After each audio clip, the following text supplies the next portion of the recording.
여러분 안녕하십니까? 최불암입니다. 오늘 제가 앉아있는 이 자리가 참 고요하네요. 창밖으로 지는 노을을 보고 있자니 문득 제 인생의 수많은 계절이 머릿속을 스쳐 지나갑니다. 한국의 산천을 누비며 수많은 사람을 만나고 우리네 부모님들의 눈물과 웃음을 연기해온 지도 참 오래되었습니다. 그렇게 80년 넘는 세월을 살고 나서야 이제야 겨우 보이는 것들이 있습니다. 오늘 저는 여러분께 조금은 가슴 아프지만 반드시 가슴에 새겨야 할 진짜 삶의 이야기를 하려고 합니다. 특히 60세라는 고개를 넘어 인생의 내리막길을 걷기 시작한 동년배 여러분, 그리고 그 길을 향해 가고 있는 후배들에게 제 진심을 전하고 싶습니다. 여러분, 우리는 평생을 어떻게 살았습니까? 우리 한국의 부모들은 참 지독할 정도로 자식만을 위해 살았습니다. 내 입에 들어가는 것보다 자식 입에 들어가는 밥 한 숟갈에 배가 불렀고, 내가 입는 해진 옷보다 자식의 번듯한 외투 한 벌에 가슴이 벅찼던 세대입니다. 나는 괜찮다, 너희만 잘 살면 된다는 그 말 한마디가 우리 삶의 전부였지요. 그런데 말입니다, 제가 인생이라는 무대의 막을 내릴 준비를 하며 주변을 돌아보니 이 희생이라는 단어 속에 아주 무서운 독이 숨어 있었다는 걸 알게 되었습니다. 60세가 넘어서도 여전히 자식에게 모든 것을 내어주고 자신의 마지막 보루마저 허물어버린 분들의 뒷모습이 얼마나 쓸쓸한지 아십니까? 만약 당신이 신이 넘고 예순이 되어서도 여전히 자식에게 모든 것을 쏟아붓고 있다면 미안하지만 당신의 노후에서 고통은 결코 떠나지 않을 것입니다. 이 말은 누군가를 비난하려는 게 아닙니다. 이것은 제가 수많은 인생을 연기하고 또 살아오며 목격한 잔인한 진실입니다. 젊은 사람들은 이 말을 들으면 어떻게 부모가 저런 소리를 할 수 있어? 라고 할지 모릅니다. 하지만 인생을 다 살아본 우리들은 압니다. 이것이 자식을 미워해서가 아니라 오히려 자식을 더 사랑하고 나 자신을 지키기 위한 마지막 지혜라는 것을 말입니다. 흔히들 내 자식은 다르다고 믿습니다. 내가 어떻게 키웠는데 걔는 절대 나를 배신하지 않아. 맞습니다. 그 아이들이 나쁜 마음을 먹어서가 아닙니다. 세상이 변했습니다. 예전처럼 3대, 4대가 모여 살며 효도를 최고의 가치로 치던 시대는 이미 지났습니다. 지금은 각자의 삶이 너무도 퍽퍽하고 무거운 시대입니다. 자식들에게 내 노후를 통째로 맡기는 것은 그 아이들에게 감당할 수 없는 짐을 지우는 것과 같습니다. 여러분, 60세가 지나면 반드시 마음속에 세 개의 금괴를 품으셔야 합니다. 이 금괴는 절대 자식에게도 그 누구에게도 미리 열어 보여줘서는 안 됩니다. 그것은 당신의 자존심이며 당신의 생명줄이며 마지막까지 인간답게 살 수 있게 해주는 유일한 버팀목이기 때문입니다. 우리는 흔히 전친이라는 이름으로 모든 것을 공유하려고 합니다. 하지만 진정한 어른의 삶은 거리를 두는 법을 아는 것에서 시작됩니다. 다 가르쳐주고 다 퍼주고 빈 껍데기만 남은 나무는 결국 바람에 쓰러지기 마련입니다. 숲의 대장나무가 단단하게 뿌리를 내리고 있어야 그 아래 어린 나무들도 실 그늘이 생기는 법이지요.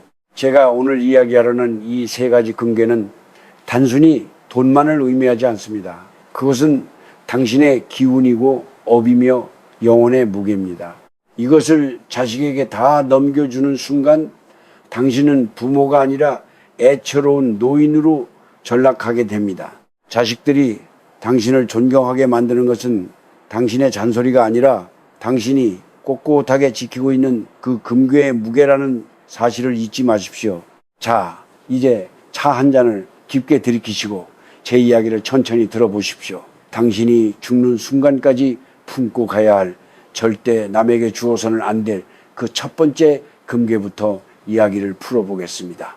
이 이야기는 여러분의 남은 생을 바꾸는 기도가 될 수도 혹은 뼈아픈 경고가 될 수도 있을 것입니다. 하지만 분명한 것은 이 사실을 빨리 깨닫는 사람만이 노년의 평화를 얻을 수 있다는 것입니다. 자, 준비되셨습니까? 인생의 황혼을 가장 찬란하게 비춰줄 우리만의 비밀 이야기를 시작해 봅시다. 자, 이제 첫 번째 금괴를 열어볼 시간입니다. 여러분, 서글프게 들릴지 모르겠지만 나이 들어 가장 서러운 게 뭔지 아십니까? 그것은 몸이 아픈 것도 외로운 것도 아닙니까? 바로 내 주머니에 힘이 없을 때입니다. 그래서 제가 드리는 첫 번째 가르침은 이것입니다.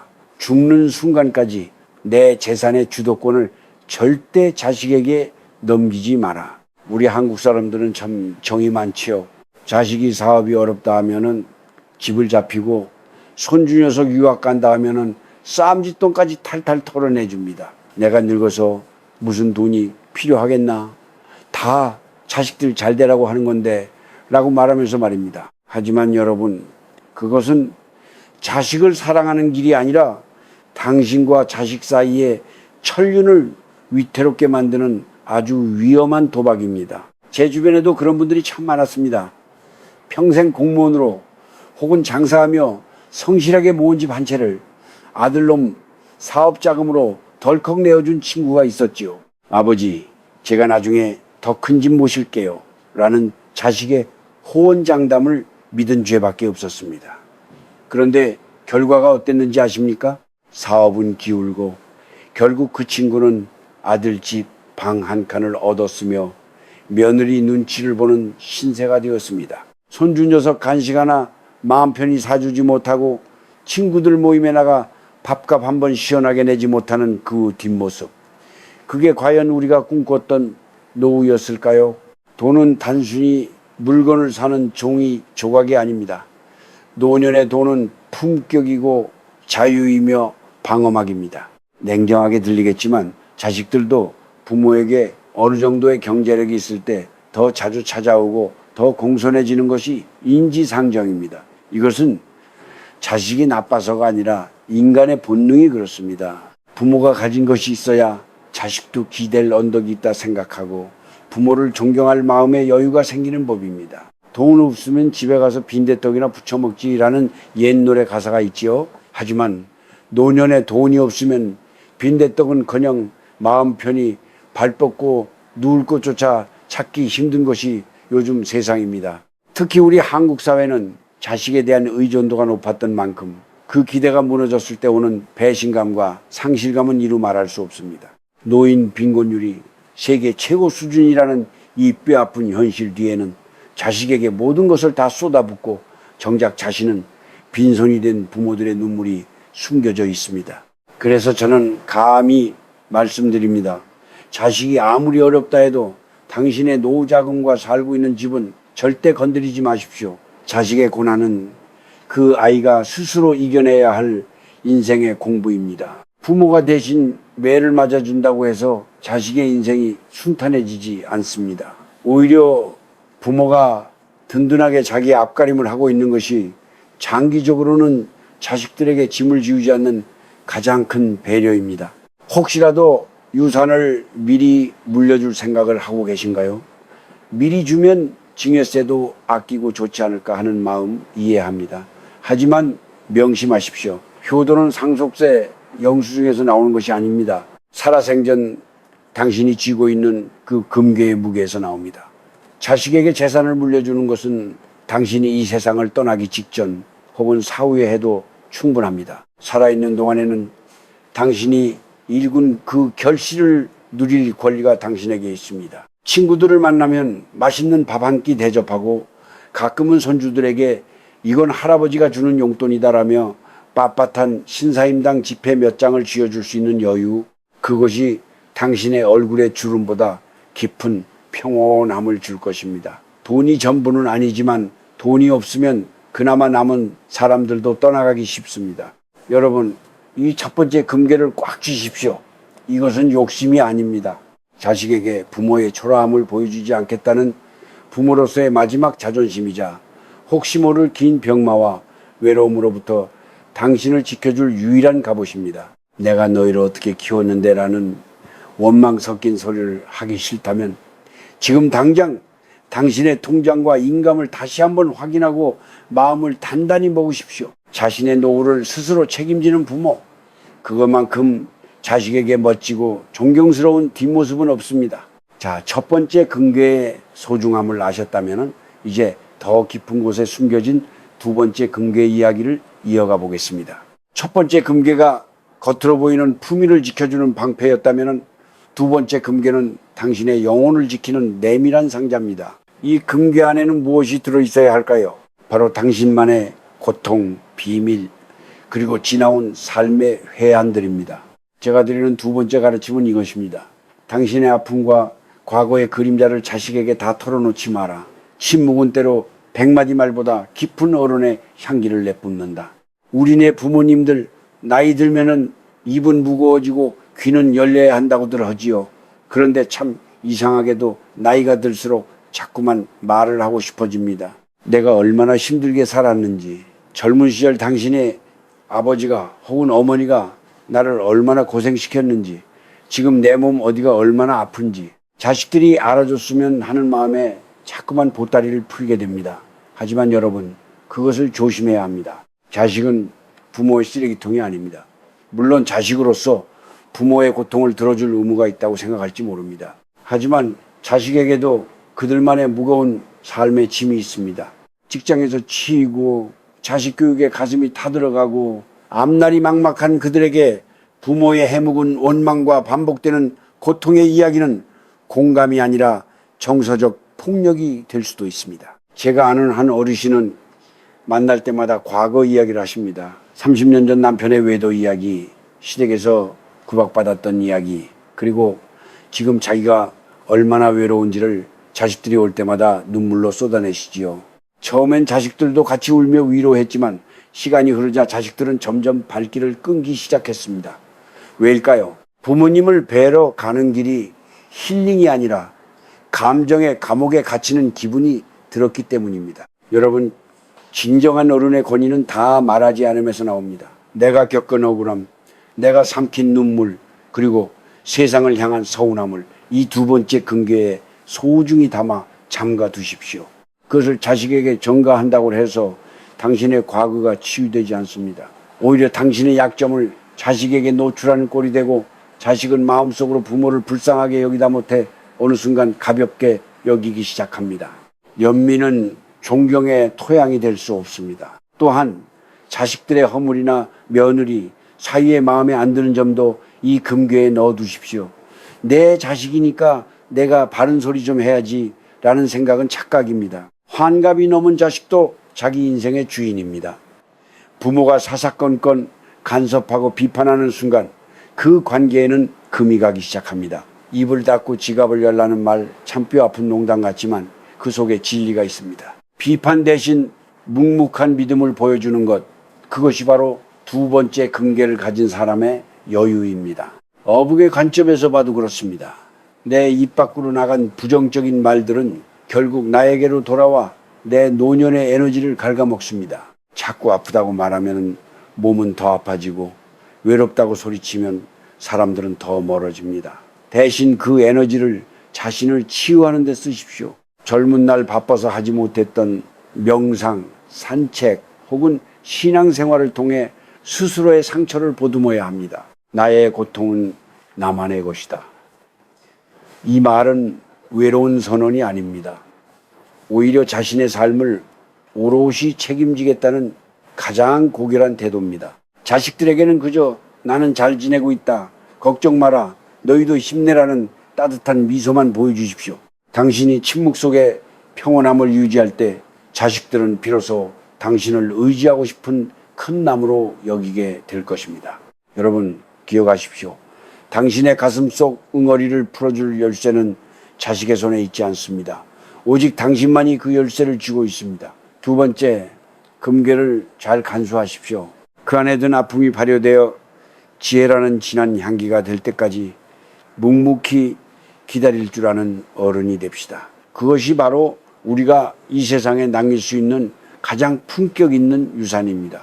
이제 마지막으로 우리 삶의 가장 근원적인 힘이 담긴 세 번째 금괴 이야기를 나누어 볼까 합니다. 자, 이제 마지막 세 번째 금괴를 열어볼 차례입니다. 앞선 두 개의 금괴가 재산과 마음의 평정이었다면 이 세 번째 금괴는 당신의 생명력 그 자체이자 자식으로부터 독립된 당신만의 세계입니다. 제가 드리는 세 번째 가르침은 이것입니다. 당신의 건강과 일상의 즐거움을 자식의 스케줄에 맞추지 마라. 오직 당신만을 위한 비밀 정원을 갖고 오라. 우리는 흔히 이런 말을 합니다. 나이 들면 자식이 날 챙겨주겠지. 혹은 자식들 바쁜데 내가 아프면 큰일이지. 그런데 여러분 가만히 생각해 보십시오. 내 몸은 내가 돌보는 것이지 자식이 대신 아파줄 수도 대신 운동해 줄 수도 없습니다. 이 세 번째 금괴 안에는 건강에 대한 이기심과 나만의 취미가 가득 차 있어야 합니다. 많은 부모님이 60세가 넘어서도 자식의 부름 한 번에 자기 일정을 다 취소하곤 합니다. 손주를 봐달라고 하면은 무릎이 쑤셔도 오냐 알았다 하고 달려가고, 자식들이 오겠다고 하면은 친구들과의 소중한 약속도 밀어버립니다. 물론 자식과 손주를 보는 낙이 크다는 걸 저도 잘 압니다. 저 최불암이도 손주 녀석들 보면은 세상 시름이 다 잊히니까요. 하지만 그것이 내 삶의 전부가 되어서는 안 됩니다. 내 건강을 지키는 것은 자식에게 물려줄 수 있는 가장 큰 상속입니다. 부모가 병석에 눕는 순간 자식의 효심은 시험대에 오르게 되고 가정의 평화는 흔들립니다. 그러니 자식에게 맛있는 걸 사주기 위해 내 영양제를 아끼지 마십시오. 자식들 용돈 한 푼 더 주려고 낡은 운동화를 고쳐 신지 마십시오. 좋은 신발을 신고 좋은 음식을 먹으며 매일같이 산을 오르고 길을 걷는 것, 그것이 바로 세 번째 금괴를 채우는 길입니다. 내 몸이 곧 내 재산이다 라는 생각을 한순간도 잊지 마시길 바랍니다. 그리고 또 하나, 여러분만의 작은 우주를 만드십시오. 자식들이 모르는 여러분만의 즐거움이 있어야 합니다. 그것이 서예든 텃밭가꾸기든 동네 친구들과의 소득한 수다든 상관없습니다. 자식의 전화 한 통에 일이 일비하지 않는 사람, 자식이 찾아오지 않아도 혼자서 충분히 즐거운 시간을 보낼 줄 아는 사람, 그런 사람이 노년의 진짜 고수입니다. 제가 아는 어느 한 분은 70이 넘은 나이에 악기를 배우기 시작했습니다. 자식들은 그 나이에 배워서 어디 쓰시려고요? 라며 웃었지만 그분은 아랑곳하지 않았습니다. 혼자 연습하고 동호회 사람들을 만나며 삶의 활기를 찾으셨죠. 나중에 그분이 병원에 입원했을 때 그분을 버티게 한 것은 자식들의 무난 인사가 아니라 다시 일어나 악기를 연주하고 싶다는 본인만의 열망이었습니다. 여러분, 자식들에게 너무 많은 것을 기대하지 마십시오. 그들은 그들의 태양 아래서 살고 있고 우리는 우리의 노을 아래서 살고 있습니다. 노을이 아름다운 이유는 태양을 그리워해서가 아니라 스스로 붉은 빛을 내뿜기 때문입니다. 자식의 삶의 조연으로 남으려 하지 말고 당신 인생이라는 무대의 독백 주인공이 되십시오. 누군가 당신을 무시하거나 섭섭하게 하나요? 그럴 땐 세 번째 금괴를 열어보십시오. 나는 아직 내가 즐길 수 있는 것들이 있고 내 몸은 내가 지키고 있다는 자신감이 있다면 타인의 시선이나 자식의 무심함 따위는 가벼운 바람처럼 지나갈 것입니다. 비우는 것이 미덕이라 하지만 노년에는 반드시 채워야 할 것들이 있습니다.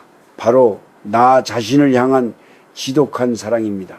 남을 위해 살았던 수십 년의 세월, 이제는 그 에너지를 거두어들여 당신의 골밀도를 채우고 당신의 근력을 키우고 당신의 웃음소리를 키우는데 쓰십시오.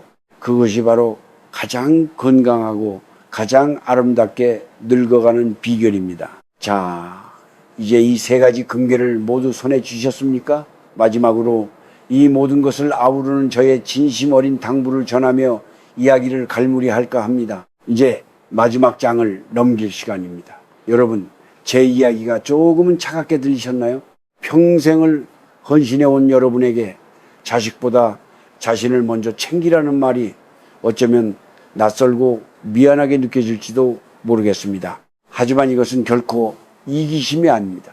이것은 인생이라는 긴 여정을 마무리하는 어른이 가질 수 있는 가장 숭고한 책임감입니다. 우리가 품어야 할 세 개의 금괴돈이라는 품위, 침묵이라는 지혜, 그리고 건강이라는 독립, 이 모든 것은 결국 하나의 지점으로 모입니다. 바로 안연악도 안우럽다.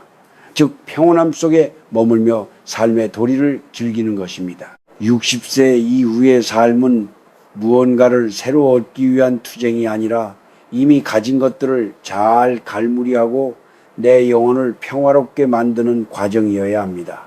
여러분, 인생은 비빔밥과 같습니다. 온갖 고통과 슬픔, 기쁨과 환희가 한데 버무려져 지금의 당신이라는 맛을 낸 것입니다. 이제 그 맛이 충분히 익었습니다. 그런데 그 귀한 맛을 자식들에게 억지로 먹이려 하거나 자식들이 알아주지 않는다고 투정 부릴 필요가 있겠습니까? 당신이라는 존재 자체가 이미 하나의 완성된 작품입니다. 누군가의 인정이 없어도 당신은 그 자체로 충분히 빛나는 사람입니다. 가장 경계해야 할 것은 보상 심리입니다. 내가 너를 어떻게 키웠는데 네가 감히 나한테 이럴 수 있느냐는 마음이 고개를 드는 순간 당신의 금괴는 금이 가기 시작합니다. 준 것은 잊어버리십시오. 그리고 받은 것은 마음 깊이 새기십시오. 자식이 가끔 건네는 따뜻한 말 한마디를 보석처럼 여기되 그 말이 없다고 해서 당신의 가치가 깎이는 것은 아닙니다. 제가 연기를 하며 배운 것이 하나 있습니다. 무대 위에서 가장 훌륭한 배우는 자신의 대사가 끝났을 때 품위 있게 퇴장할 줄 아는 배우입니다. 억지로 무대 중앙에 남아있으려 하면 극의 흐름을 망치고 관객을 피로하게 만듭니다. 우리 인생도 마찬가지입니다. 이제 자식들의 무대에서는 한 걸음 물러나 주십시오. 대신 당신만이 주인공인 황혼의 무대를 다시 세우십시오. 그곳에서 당신은 비로소 누군가의 부모, 누군가의 남편이나 아내가 아닌 온전한 자기 자신으로 서게 될 것입니다. 어느덧 해가 뉘엿뉘엿 지고 있네요. 저무는 해는 슬픈 것이 아닙니다. 내일의 해를 위해 세상을 붉게 물들이는 그 장엄한 마무리가 얼마나 아름답습니까? 우리 인생도 그렇게 저물어야 합니다. 마지막 순간에 참 잘 살았다. 내 금괴를 잘 지켜서 누구에게도 패 끼치지 않고 내 길을 잘 걸어왔다라고 웃으며 말할 수 있다면 그것이 바로 성공한 인생 아니겠습니까? 여러분, 이제 마음의 짐을 내려놓으십시오. 자식 걱정, 돈 걱정, 세상 걱정은 잠시 저 멀리 밀어두고 오늘 밤엔 당신의 고단했던 어깨를 스스로 토닥여 주십시오. 그동안 참 애썼다, 고맙다. 이 한마디가 그 어떤 위로보다 힘이 될 것입니다. 제가 전해드린 이 세 개의 금괴를 가슴 깊이 간직하십시오. 이것은 당신을 외롭게 만드는 벽이 아니라 당신을 자유롭게 만드는 날개가 될 것입니다. 나이 듦은 낡아가는 것이 아니라 깊어가는 것입니다. 여러분의 삶이 저 노을처럼 더 깊고 더 붉고 더 아름답게 빛나기를 진심으로 기도하겠습니다. 긴 시간 제 이야기를 들어주셔서 고맙습니다. 늘 건강하시고 평안하십시오.